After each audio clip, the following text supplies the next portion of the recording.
பாரதிய ஜனதா தமிழ்நாட்டில் கால் ஊனுவதற்கு வாய்ப்புகள் இருக்கிறதா? மாற்றப்பட்டிருக்கக்கூடிய புதிய தலைவர் நயினார் நாகேந்திரனுடைய பணி என்ன? ஒரு சிறிய கண்ணோட்டம்.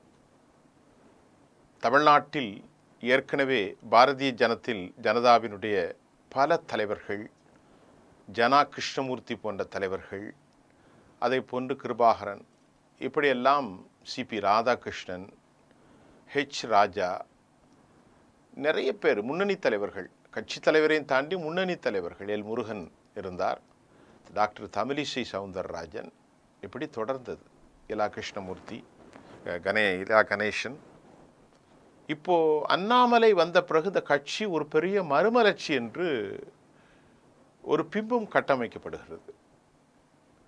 அதில் உண்மையும் இருக்கிறது. 8%, 5% அவர் 8லிருந்து 11ஆக மாற்றினார்.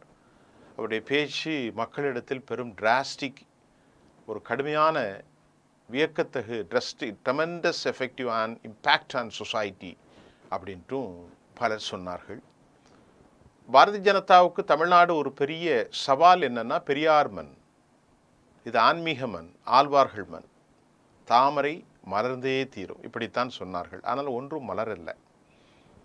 இப்போ நயினார் நாகேந்திரனை இவ்வளவு செயல்பாட்டு நல்லா இருந்தாலும் கொண்டு வருவதற்கு, நயினார் நாகேந்திரனை அண்ணாமலை நீக்கிவிட்டு கொண்டு வருவதற்கு என்ன காரணம்? ஒரு சிறிய பார்வை என்னன்னா, அண்ணாமலை ஒரு ஐபிஎஸ் அதிகாரி, நல்லா பேசுகிறார், ஆங்கிலம் பேசுகிறார், தமிழ் பேசுகிறார், பரபரப்பாக பேசி கொண்டிருந்தார். அண்ணாமலைக்காக லாபி ஒன்று இருந்தது. தமிழ்நாட்டில் எப்பவுமே பிராமின் லாபி இந்தியா முழுவதும் இருக்கும், தமிழ்நாட்டில் அது வலுவான ஒரு லாபி. அதுக்கு ஒரே ஒரு உதாரணம், நேற்று அமித்ஷா 1.5 மணி நேரம் வந்து குருமூர்த்தியை சந்தித்தது, அதை போன்று அண்ணாமலை சந்தித்தது. ஆகவே பிராமின் லாபி இல்லாமல் பாரதிய ஜனதா அல்ல. பாரதிய ஜனதாவுக்கு அது பிராமின் கட்சி என்ற பெயர் மாற்றப்பட்டு இருந்தாலும் கூட இன்றைக்கும் அந்த லாபி தொடர்கிறது. இது எல்லோருக்கும் தெரிந்தது. சரிங்க, இவரை ஏன் கொண்டு வந்தாங்க அப்படின்னா, மிக முக்கியமாக அதிமுகவுக்கும் கவுண்டர் பெல்ட்டில் கவுண்டர் கொடுக்கக்கூடிய அளவிற்கு ரொம்ப மோதல் நடந்துச்சு, கடும் பேச்சு. அதிமுகவினுடைய மறைந்து போன தலைவர்களை எல்லாம் தேவையில்லாமல் அண்ணாமலை சிறுமைப்படுத்தினார். இது அதிமுக தொண்டர்களுக்கும் அதிமுக தலைவர்களுக்கும் மன வருத்தத்தை ஏற்படுத்திச்சு. இது அவங்க வலுவாக பதிவு செஞ்சாங்க பாஜகவின் தலைமையில். அப்போ இவர் கூட இருந்து இனி கட்சி நடத்தினா நாங்கள் கூட்டணி இல்லைன்னு அறிவிச்சாங்க. அதே சமயம் எங்களுக்கு எக்ஸ்ட்ரா லக்கேஜுங்கிறத அதிமுக தலைவர்கள், ஜெயக்குமார் போன்றவர்கள், சண்முகம் போன்றவர்கள் எல்லாரும் வெளியிட்டாங்க. ஆக இப்படி முரணாக போது அவர்கள் எதிர்பாராமல் நாடாளுமன்ற தேர்தலில் தனித்து போட்டியிட்டு காலை முறித்தார்கள் என்று தான் சொல்லணும். அதற்கு பின்பு இவங்கெல்லாம் சேர்ந்திருந்தால் வெற்றி பெறலான்னு வேற ஒரு கால்குலேஷன் போட்டாங்க. அது உண்மையிலேயே சட்டமன்றத்திற்கு ஒர்க் அவுட் ஆகுமா என்பது எங்களுக்கு தெரியாது. ஆனால் திமுக தற்போது பலமிழந்து இருப்பதால் திமுகவின் மீது ஏராளமான குற்றச்சாட்டுகள், ஊழல் குற்றச்சாட்டுகள், ஆன்டி இன்கம்பன்சி வலுவிழக்கும் நிலையில் இந்த கூட்டணி அபார வெற்றி பெறுமா என்ற கேள்வி ஒன்று வருகிறது.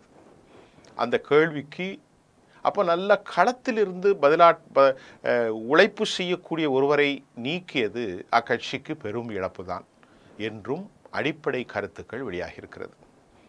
ஏன்னா நயினார் நாகேந்திரன் அவர் ஒரு 70 வயது நெருங்கக்கூடியவர், ஒரு 65 வயதுக்கு மேலே உள்ளவர். ஆனால் இவரை பொறுத்தவரை இளைஞர், ஒரு 40 வயசு தான். 2 பேருக்கு இடையில் ஒரு 26 வயசு டிஃப்ரெண்ட் இருக்குது.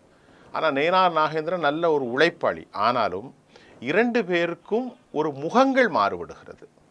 அவருடைய பேச்சு தேசிய காணொலிகளிலும் அவருடைய இன்டர்வியூ, அதனுடைய ஸ்டைல், அதனுடைய வைப்ரண்ட் ஆக்டிவிட்டீஸ் நிச்சயமாக நயினாருக்கு அல்ல. ஆனால் நயினார் நாகேந்திரனை ஏன் போட்டார்கள் என்ற கேள்வி வருகிறது. இந்திய அளவில் மதத்தை வைத்து பிரபலமாக ப்ரொவோக் பண்ணுவதில் பாரதிய ஜனதாவுக்கும் இணை பாரதிய ஜனதா தான்.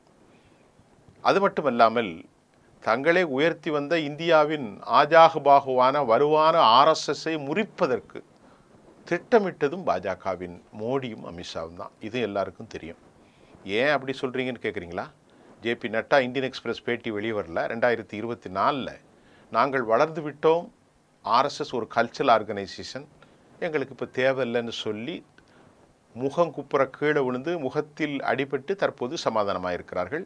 இதை மோகன் பாகவத் போன்ற தலைவர்கள் ஒருபோதும் மன்னிக்க மாட்டார்கள்.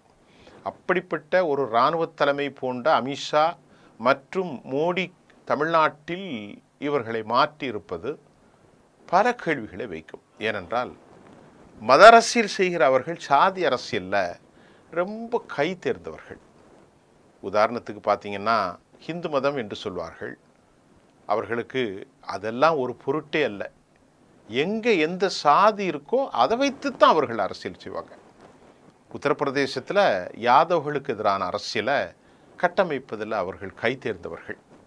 அதன் விளைவாக அகிலேஷ் யாதவை தனிமைப்படுத்தி அதர் ஓபிசிய தாக்கூர் இன தலைவரான யோகி ஆதித்யநாத் மூலமாக வெற்றி கண்டு 17லேருந்து இன்னைக்கு வரைக்கும் அவங்க வெற்றி பெறுகிறார்கள். அந்த வெற்றியின் விளைவாக உத்தரப்பிரதேசத்தில் என்ன நடக்குது? முஸ்லீம்களை தனிமைப்படுத்தி 80-20 என்ற அரசியலை கபரிஸ்தான் அந்தஸ்தான் சொல்லி நடத்துகிறாங்க. ஏழைகளின் வீடுகளை உடைக்கிறார்கள். மிகப்பெரிய மதவாத வன்முறை, மசூதிகள் திரையிட்டு மூடப்படுகிறது. இதெல்லாம் நடக்குது. ஆகைய யாதவர்கள் அங்கே தனிமைப்படுத்தப்பட்டு, முஸ்லீம்கள் தனிமைப்படுத்தப்பட்டு, ஏனைய ஹிந்து மதத்தினுடைய சாதிகளை அவர்கள் தங்களுக்கு சாதகமாக படுத்திக் கொள்கிறார்கள். இது உத்தரப்பிரதேசத்தில். அதே போன்று பீகாரில் யாதவர்களை தனிமைப்படுத்தினாங்க.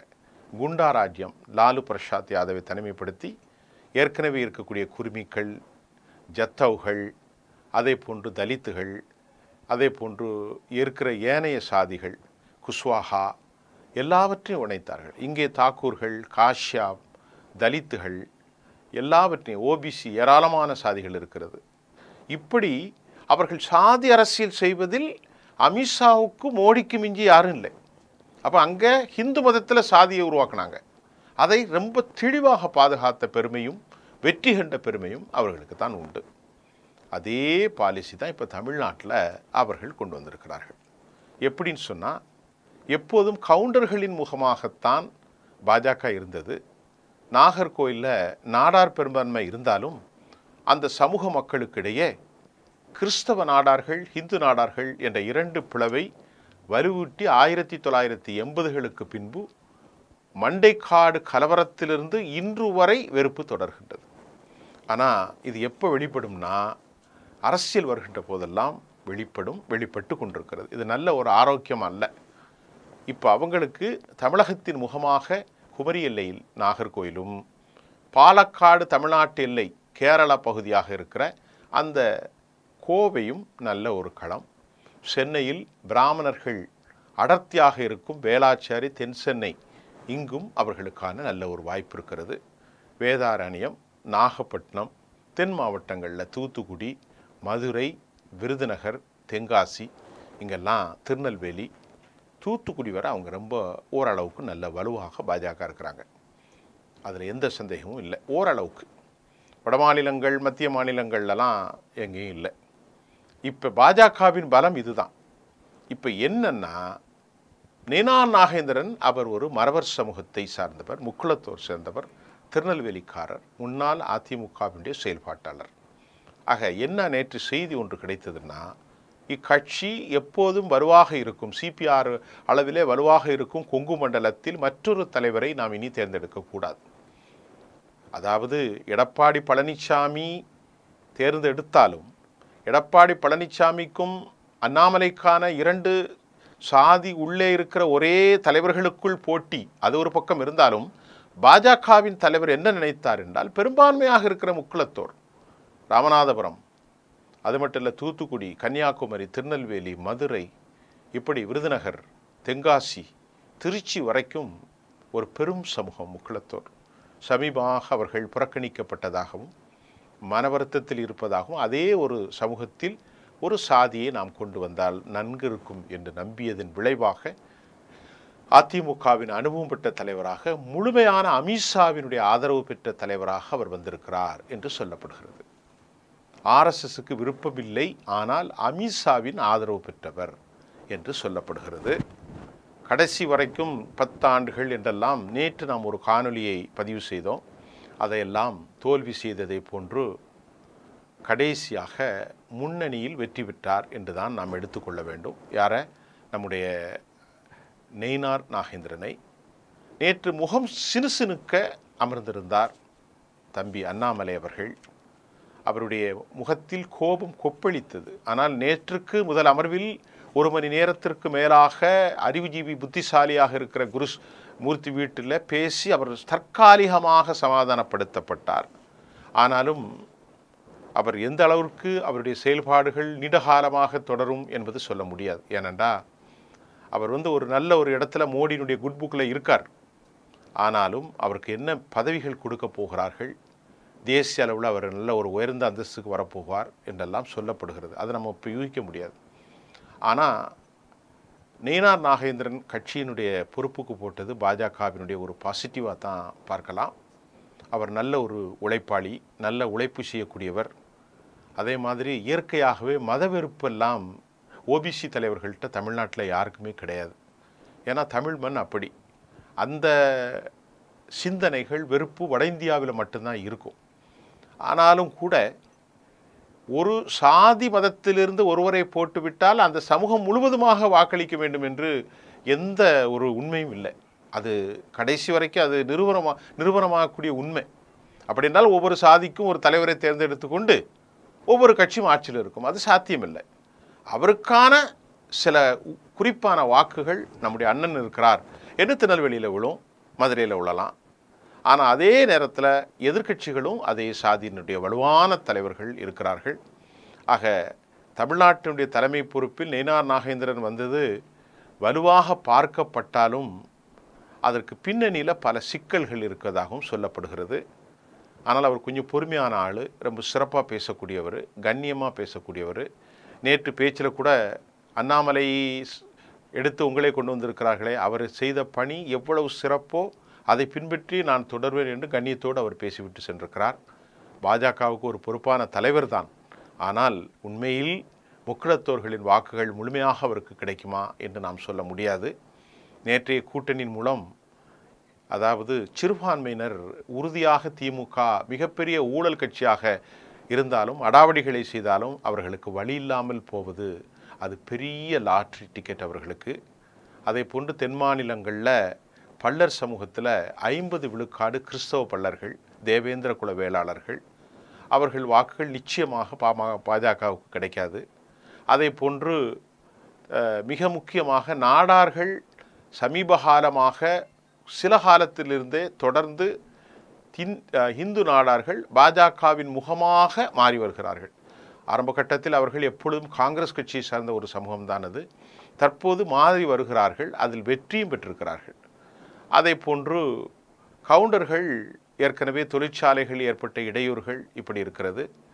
வன்னியர்கள் எப்பொழுதும் பாஜகவின் அடையாளம் அல்ல. ஆக இப்படி ஒரு சாதி சூழல்களை மையப்படுத்தி தமிழ்மண் மாறி வருவது ரொம்ப வருத்தத்துக்குரியது தான்.